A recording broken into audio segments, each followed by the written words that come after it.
Well, football has returned to State Farm Stadium. Okay, it's just practice, but the 2019 Cards Camp is underway. Craig Grialou and Mike Jurecki here, a special edition of Cards Cover 2. We will be with you for every open training camp practice, and this is the first one here of 2019. We've been waiting for it, folks, and yes, the Cliff Kingsbury, Kyler Murray era can officially begin. Yeah, we've been waiting for these guys to get to training camp. Obviously, they're going to have the pads on this weekend, but this is the first time where we're going to get a chance to see the offense and where guys are lined up and how this rookie class looks and all the newcomers. So this is an exciting day just to kind of get up and close and personal. Obviously, the fans are here. Don't forget, Cardinals are going to be here over the next couple of weeks. You can go azcardinals.com/training camp, get the schedule, free admission, free parking, bring the kids to get out of the heat. Concession stands are open, so looking forward to watching practice a little bit later. Absolutely, and 14 open practices, and a quick note about those who are looking to come this weekend here to State Farm Stadium, a traffic advisory. The westbound I-10 is going to be closed, so plan accordingly. It's from 35th Avenue to 43rd Avenue. More information and details can be found on azcardinals.com/cardscamp. But again, that's for Saturday and Sunday. Here we are on Thursday. MJ, you mentioned it. No pads here today or tomorrow. The first couple of days of practice, you kind of acclimate everyone to kind of getting that football back in shape, and then the pads and the hitting begins this weekend. But it has been a solid offseason for this team because a lot of work has been done. And according to Coach Kingsbury, when he met the media yesterday, guys retained a lot as well, especially those rookies who were with the team the last 2 weeks of June and then reported last week ahead of the veterans. Yeah, and in the rookies, obviously they've been, on overloads considering they spend so much time at the facility more than the veteran players. And along those lines, they're really only off a few weeks because they were reported to training camp last week in Tempe. So that's encouraging. Of course, they're going to have to do some more install, but the fact is that they're ahead of the curve because they spend so much time. But when we put the pads on, we're starting to see guys separate themselves a little bit. We've got team stretch right now. The offense is in red, the defense in white, and the quarterback's wearing black. And, of course, Kyler Murray is wearing number 1. That's the one player, and okay, I'll throw in Larry Fitzgerald as well, Chandler Jones and Patrick Peterson, but mostly, everyone is here and waiting to see what Murray does because we've talked about him, we've read about him, we've heard a lot about him, we just haven't seen him. Yeah, and we get a chance to watch the open portion of practice, and then anything we watch after that, obviously you can't discuss unless a player talks about what happened in practice. So this is for the first time. We're going to see, different things that they're going to try to do offensively. Obviously, we think it's going to be a situation where, they're going to try to get to the line of scrimmage, but we don't know all the details, and that's the fascinating part about watching training camp. And Cliff Kingsbury and the Cardinals decided to open 14 of these, so obviously they got to work on things in practice, but it's curious to see just how much we see and then how much we see in the preseason. The number 1 overall pick of the 2019 NFL Draft, and if there is any doubt whatsoever on whether or not this is his team, I'm going to share with you a quote from Larry Fitzgerald earlier today in the locker room, entering his 16th NFL season, and you're talking about a player who hasn't yet taken a snap in an NFL game, and Fitz said, quote, "It's going to be his show, so if you want to be a part of it, get on board." And to me, that says all you need to know about Kyler Murray, the team's faith in him, the organization's faith in him, and why he was the number 1 overall draft pick. Yeah, listen, we've covered high draft picks in the past, the Matt Leiners, the Josh McCown's a 3rd-round pick. Obviously, the Cardinals benefited from a few free agent quarterbacks, but it's amazing that Kyler Murray has been here a short amount of time now, obviously since the draft, but the respect that he has in the room, and I'm not saying Larry is passing the torch, but Larry's made it clear that he is the future, okay? And you better jump on board now. But it's just fascinating, the respect that he has. Almost immediately. Immediately, and a lot of times you have to earn respect and trust over a period of time. You could see the veteran players already have accepted him and respect him, and to me, there's a lot of learning curve and growing pains in the NFL, but the fact that they know what he can do on the football field, and when you're the guy, like Larry said, the number one pick in the draft, they know that, when it comes to Kyler Murray, I mean, obviously they're all playing well to protect him, but hey, listen, this guy's our future. We all need to come together as a team. He was very successful, obviously, in college last season, winning the Heisman Trophy at Oklahoma, earning the number one overall pick status, and then coming here as your starting quarterback. He is going to be QB number one week one, and there is no doubt about it, which typically when you have a rookie quarterback, there's a veteran ahead of him perhaps or competing with. That's not the case here. Kyler Murray was given the keys and is going to take those keys until he doesn't want them anymore. Well, Darren Urban from azcardinals.com, he wrote a story this afternoon based on the press conference this morning from both the head coach and the quarterback, and he talked about, you draft a guy in the first round of the first top 10. They don't start the first preseason game. I mean, I know that Cliff was on a national show and he was asked, he's trying to create competition. I think Steve Keim made it clear who the starting quarterback was, but I didn't realize the guys that get drafted so high, they don't even start the first preseason game because there's a veteran in place. That's not the case here, even though Hundley does have experience. Okay, the question is, though, what will we see when Kyler Murray is lining up as the quarterback for that offense? We know there's going to be a lot of shotgun, there's going to be a lot of passing, but there is a question as far as what exactly is it going to look like. And now we begin to figure out what it is going to look like. And a lot of questions to Murray, who did address the media earlier today, about what this offense could be and perhaps why the Cardinals believe so highly that this offense can be successful, because it is going to look a little bit different than what fans are used to at the NFL level, because it is a spread. You're going to go 10 personnel, which is 4 wide receivers, and throw the ball a little bit more. But Murray's quote was great. I don't see why everybody thinks it can't be successful. It's just like any other offense. 3 different times, MJ, he said this offense can be, quote, very dangerous. But the one key, and he brought it up, it's about execution.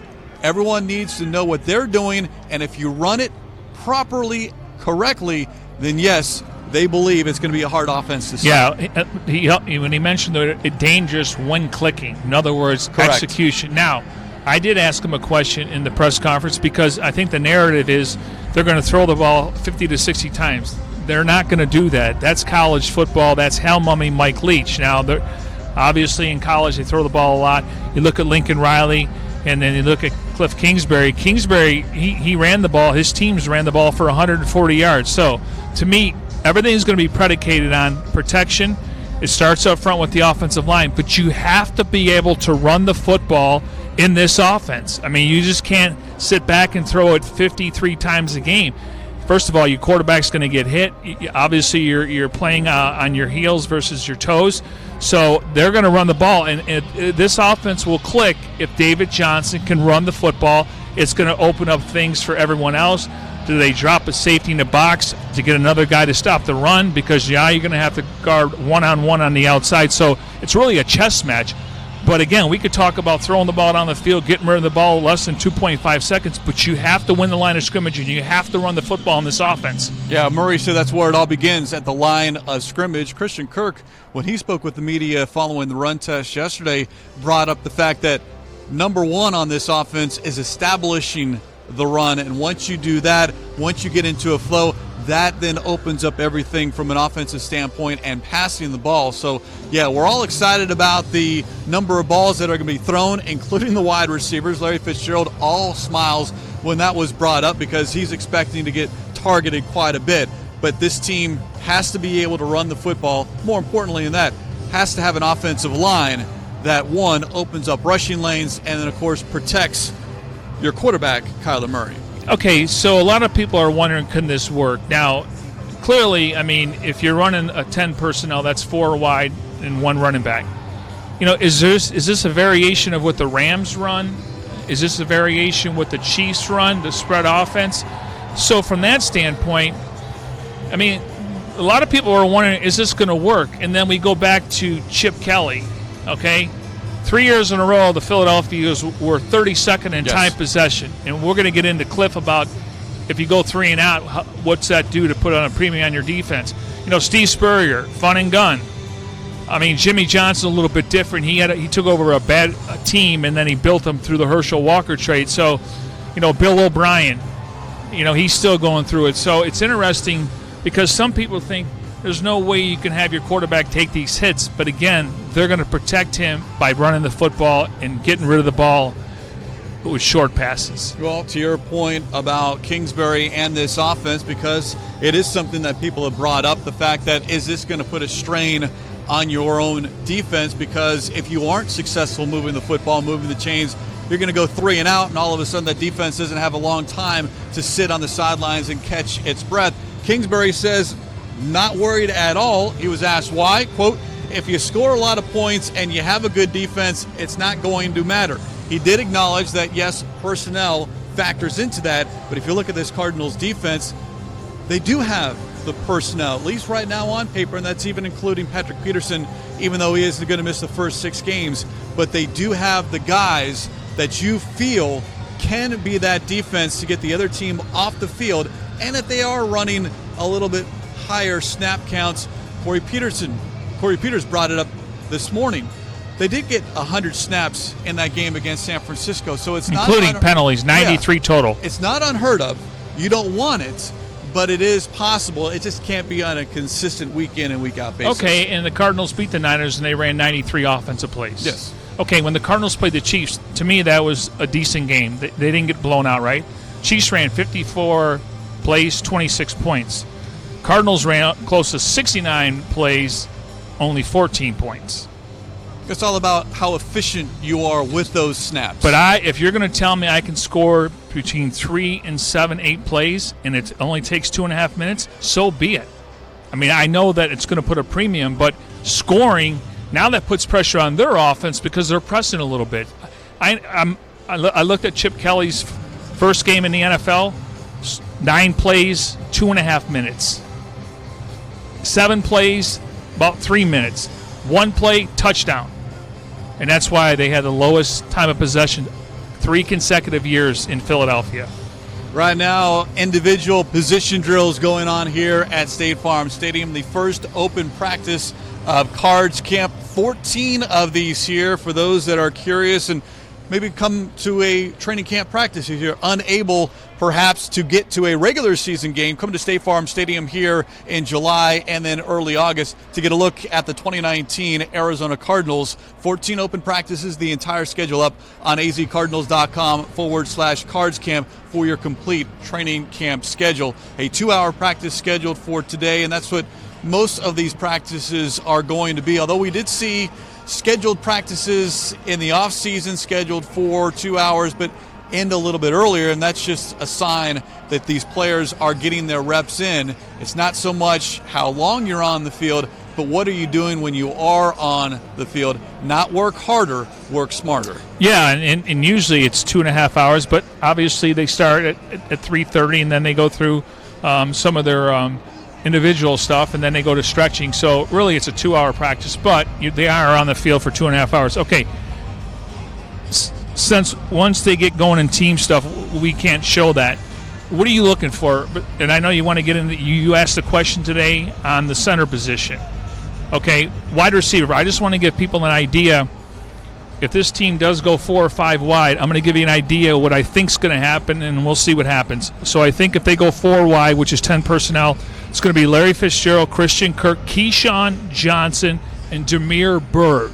Now, those are your 4 wide receivers. That's what I think is going to happen. Now, that doesn't mean Isabella and obviously Akeem Butler, but I do think Farrell Cooper and Trent Sherfield and Kevin White, they're going to be in the mix. But when I think when they go 4 wide, and then defensively, it looks like, and I was asking today about Tremaine Brock's experience under Vance Joseph. I think he's going to get a first look at the outside corner spot, and then we'll see what they do with Byron Murphy. I did talk to Chris Jones. He said, I can play inside or outside. I just want to play. So interesting to see how they line up.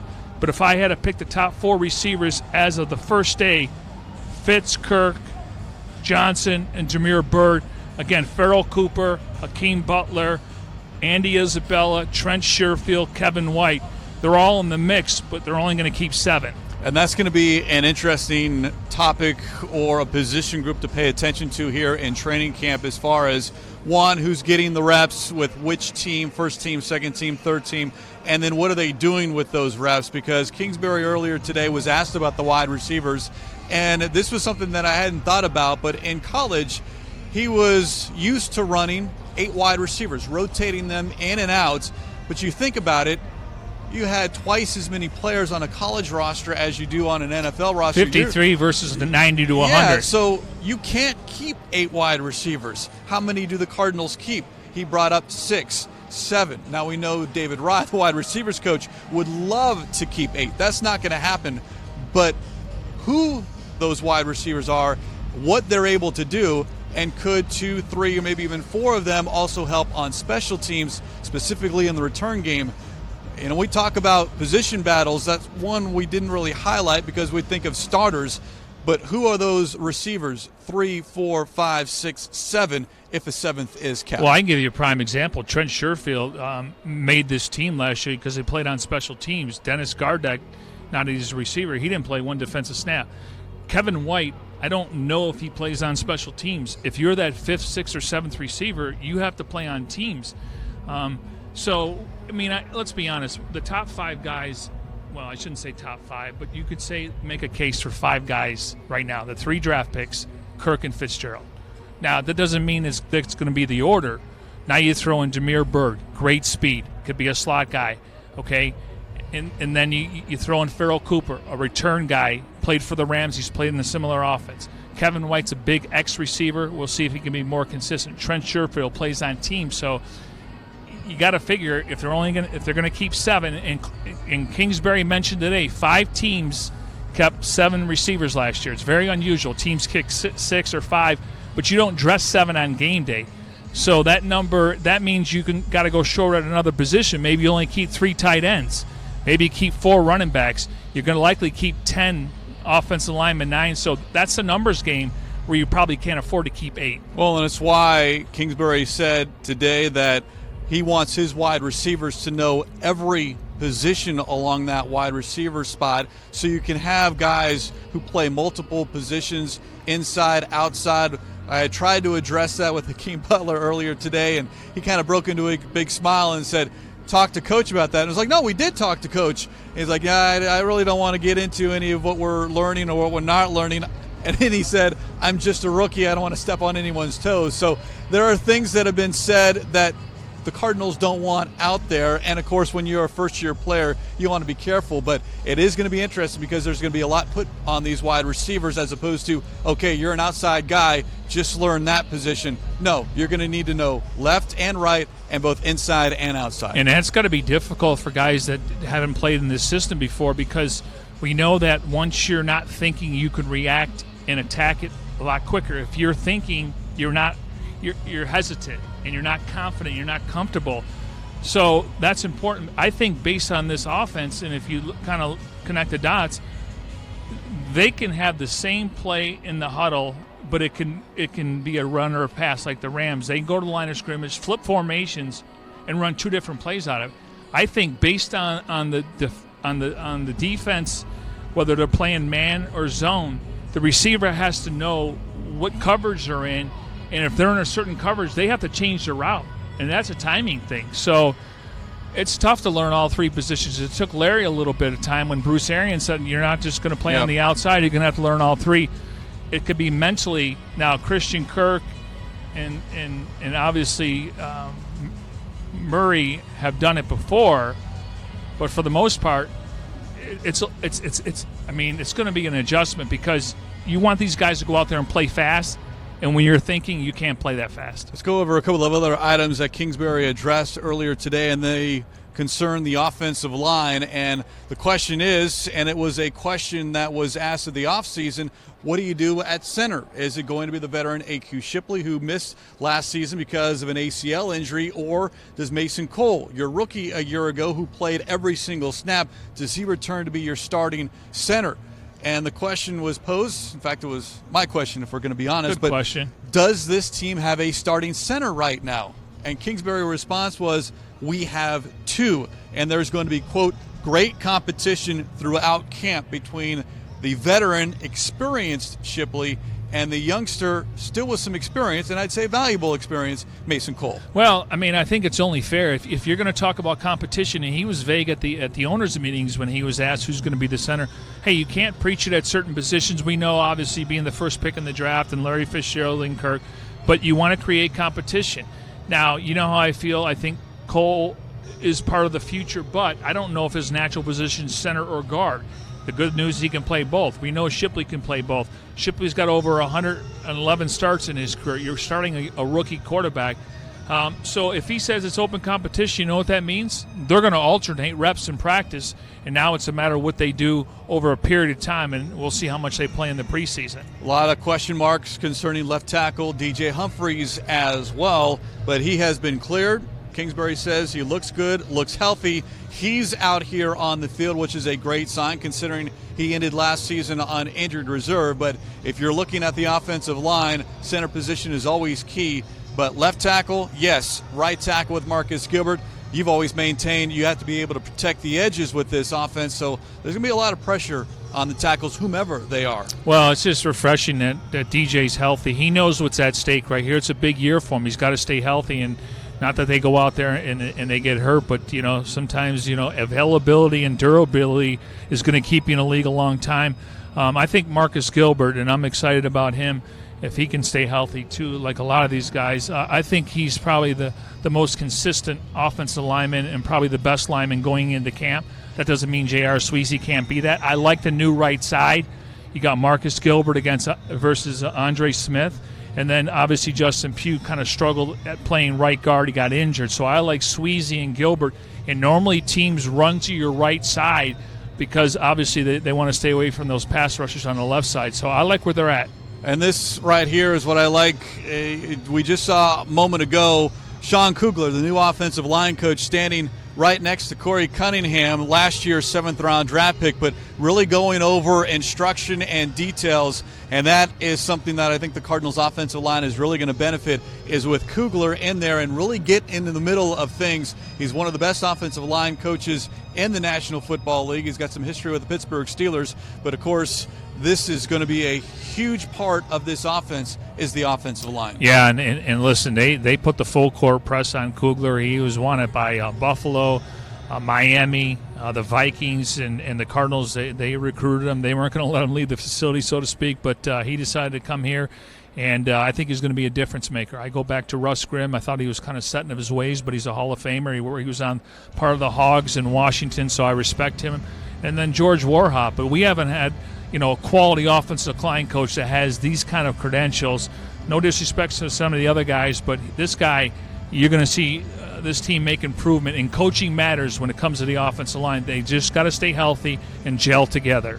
On the other side of the ball, when you talk about the defense, you brought up Tremaine Brock Sr. as far as the cornerback position, because that's another question mark that needs to be answered here in training camp with Patrick Peterson missing the first 6 games of the regular season. What happens opposite Robert Alford? According to Kingsbury, Brock, who's got a history with Vance Joseph, the defensive coordinator, has not skipped a beat. So perhaps they found something in Brock that now all of a sudden you can plug him in. Byron Murphy plays the slot, and then you're even stronger once Patrick Peterson gets back in week 7. And I wouldn't eliminate Chris Jones.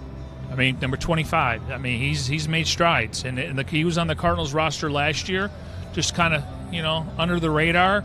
And in this offseason, he really excelled, and they really like him. So Brock has the experience. He's played for Vance in Denver. Obviously, he spent some time with the Niners and Vikings.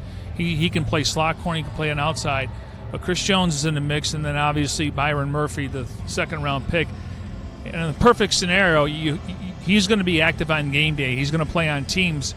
And the Cardinals are going to employ 3 corners versus 3 safeties last year. So when they go nickel, you can have Murphy out there. Now, Josh Shaw is a kind of a tweener. He could play both corner and free safety. But I think Chris Jones, Tremaine Brock, and Byron Murphy could be the 2nd and 3rd corner when it comes to possibly in the preseason.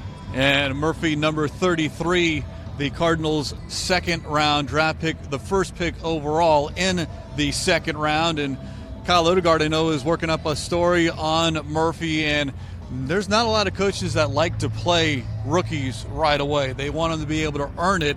But Kingsbury certainly sounded like, hey, if Murphy is the guy, and this would probably go with anybody, but if he's the guy, I have no problem making him the week one starter. Well, I mean, if somebody goes down as the corner, I mean, again, second-round picks, they're usually active. Now, do they get a starting role coming out of the gate? No, you got to earn it. But you play on special teams, maybe he's part of the dime package or nickel package. So he's going to be active, and he's going to be active on the field. So it's just a matter of where they feel comfortable with him early in the season. Well, and how good of a story would it be for him? I mean, this is a local kid, Scottsdale Saguaro High School, and certainly to come back home and play on Sundays after playing here on Friday nights. But certainly you would love to see him, and there would be a nice section of fans here at State Farm Stadium cheering on the former SaberCat. Yeah, we got a handful. Is it, 5 or 6 guys that obviously have ties to Arizona, played some high school football here, and I think everyone's excited to see T-Sizzle, Terrell Suggs, and, obviously, did you see him yesterday? He's just got this swag to him. I mean, his personality, and you look at him, he's a future Hall of Famer. I'm happy he's here. Obviously, wish we had him before, but it is what it is. But I think he's going to help his team. He's going to give him a little swag, like DJ Swearinger and a couple other guys on defense. Yeah, Suggs wearing 56, Chandler Jones wearing 55, your bookends when it comes to the linebackers. And that is something that I think is going to be real beneficial for the Cardinals, because you got to be able to certainly rush the quarterback and make sure that quarterback is not comfortable, if you will, in the pocket. As we come to you here, this special edition of Cards Cover 2 here at State Farm Stadium, the first open practice of Cards Camp here in 2019, one of 14 open practices. You can find the complete schedule up on azcardinals.com/Cards Camp. And a reminder for those that are heading here or planning to come here on Saturday or Sunday, there is a traffic advisory. The westbound I-10 is closed between 35th Avenue and 43rd Avenue, so plan accordingly. More details on azcardinals.com. But so far, a good crowd on hand right now, and the pads will be coming on this weekend as well. Yeah, and they always say that's where guys separate themselves. Obviously, skill position players, you can kind of see their upside, but when you start playing in the trenches, that's physicality, that's willpower, that's explosion off the ball, and you want to have a physical camp. You don't want to beat your team up. Cliff and the training staff will be able to monitor, how much time they're spending on the field and how much, weight they're losing, because they're going to lose some weight out here.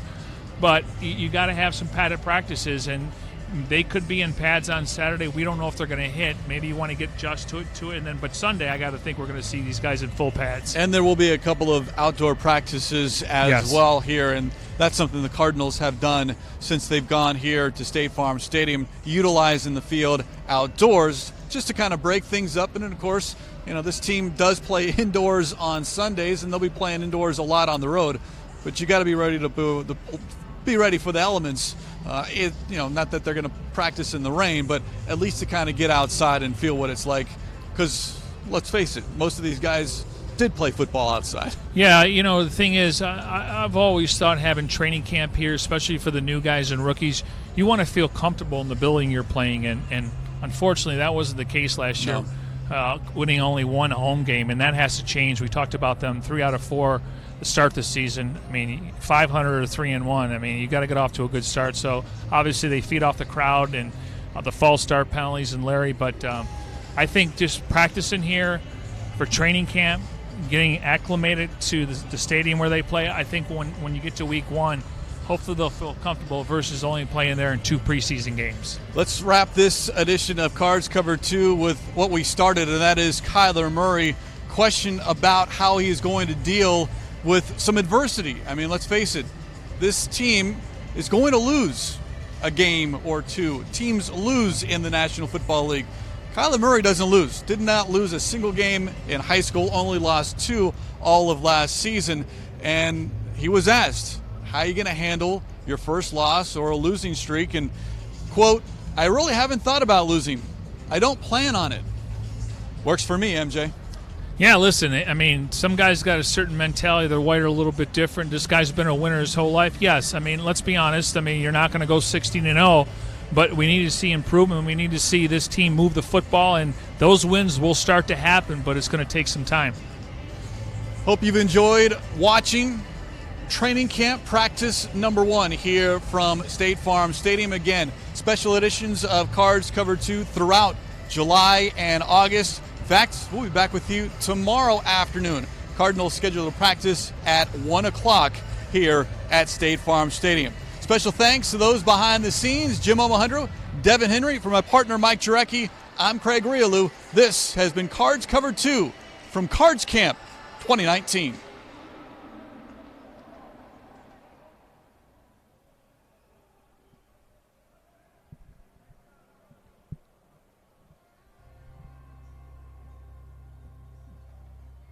Good energy.